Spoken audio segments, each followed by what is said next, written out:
Okay, so this video is just focused for hospitality. Whether you're a UK pub landlord, a restaurant owner, a bar owner, or anyone in the hospitality sector, we're seeing an increasing amount of questions being asked around the closure of companies.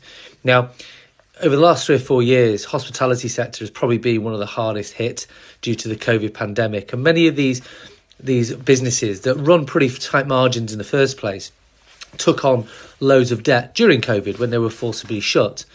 Since then, we've had energy increases, we've had staff increase, supplier costs, the cost of living, so revenues down.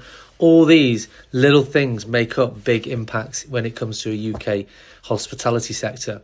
So when companies looking to close, the directors reach out and they've gone to obviously social media to ask us quite a few questions.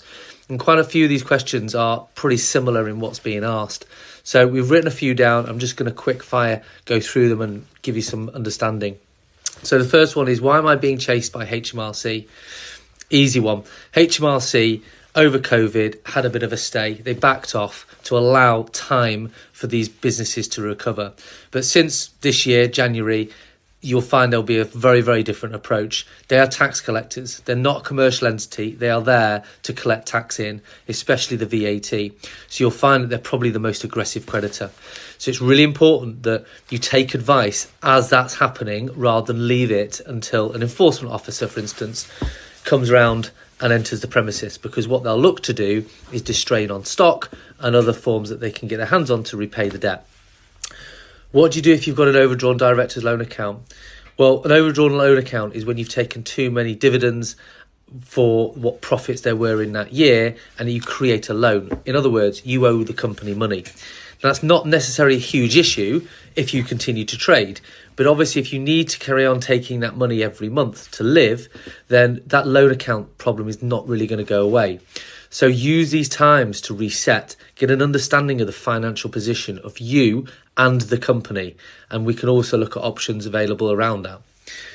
I've not heard anything about my bounce back loan, which I've defaulted. What happens?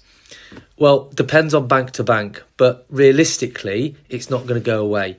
The banks have separate policies on how they chase in bounce back loans, whether that's going to bailiffs, whether that's going to enforcement officers, whether it's going to debt collection companies, or whether that's doing nothing at all. They're all different. What I would say is communication is always the key. Communicate something. If you're struggling, communicate it. If you can't make the payment, communicate it. But more importantly, if you can't making bounce back loan repayments, then give us a call and we'll go through options. Stop agreeing to time to pay with HMRC that you can't afford. Again, it goes back to my original thing with HMRC being the most aggressive creditor. You're backed into a wall. The first thing you do is you agree a plan. And a lot of times that plan is unaffordable on the basis of the cash of the business. So you end up this robbing Peter to pay Paul sort of scenario. And what happens is you agree a time to pay just to keep them off your backs. And then what happens is the next liability becomes due, and that then needs to go to a time to pay. Again, it's a non-workable solution and revenue won't tolerate it, so they'll become more and more aggressive. Hence, give us a call. Let us understand if there's longer time to pays agreement available for you. What do you do if you have HMRC bailiff at the door? Okay, well, you need to call us, but frankly, you need to get advice very, very quickly. But again, communicate with them. As much as it's a daunting scenario and the stress and the worry of being a business owner in the hospitality sector is an incredible amount of pressure, a lot of the pressure is because there's no plan. If you have a plan and you have a strategy, whatever it looks like, it will be better for you than just doing nothing. The last one is, will a bounce back loan affect my mortgage application? Okay, so this is a bit more broader, but fundamentally, no. If it's in a limited company and that limited company essentially closes in the hospitality sector or you restructure into another one, then no, having a bounce back loan won't affect you applying for a mortgage because it's a totally separate entity. So it's really important to understand all these things and how they affect you personally and obviously your business. So I hope that video has been helpful. Again, we're on your side, we're in your corner, we're a free service.